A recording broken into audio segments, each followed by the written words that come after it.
Na, sunkvežimiui pochui. Nes čia yra sunkvežimis. Jis važiuoja ir per raudoną, ir per žalią. Bet dabar jis pravažiavo per raudoną. Prirenka visokių balvonų iš užsienio. Ir jiem yra pochui visiškai viskas. O troleibusai tuo metu krūšasi.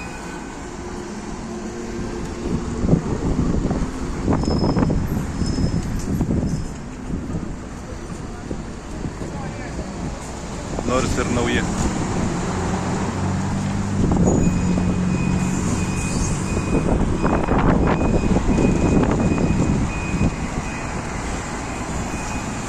O, kaip gražiai pastatė, ne?